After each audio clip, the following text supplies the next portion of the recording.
કૃષ્ણે કીધું હું નહીં આવું કામ, ધર્મે રક્ષતો રક્ષા અર્જુન, તને તારો ધર્મ જ બચાવશે. અને હું અત્યારથી નથી કહેતો, 40 વર્ષથી બોલું છું. 40 વર્ષ પહેલા તમને કેસેટ મળે ને તો સાંભળજો, હું વ્યસન પર જ બોલું છું.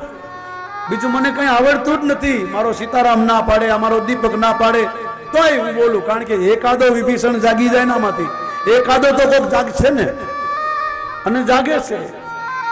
અમને વિશ્વાસ છે, અમે થાક્યા નથી. મારો ધર્મ છે, મારી ફરજમાં આવે છે.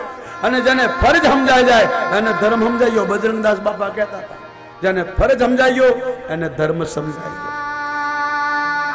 ફરજ સમજાઈ જાય. કોઈ 2 કલાક તમને ધર્મનું પ્રવચન આવે ને તો સાંભળતા નહીં.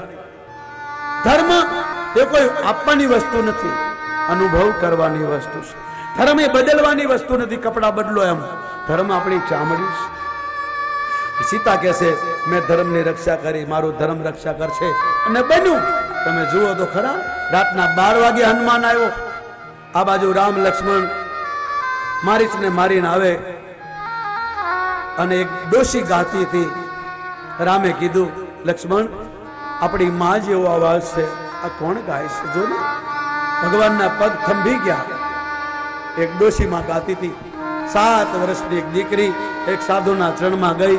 મારો બાપ મારા લગ્નમાં ઘેટા બકરા મારવા માટે તૈયાર થયો. હાહલાને, તેતરને, હરણને, કુકડાને, પાડાઓને, બોકડાને લઈને આવ્યો. મેં મારા બાપને પૂછ્યું, પિતાજી આ શું છે? મારા બાપે કીધું, બેટી તારા કાલ લગ્ન છે ને, આપણે નાકને જમાડવાની છે. રાતના 12 વાગે મેં ઘર છોડ્યું. મારા માટે એટલા જીવોને મારશે મારો બાપ. હે મહાત્મા, તારી શરણ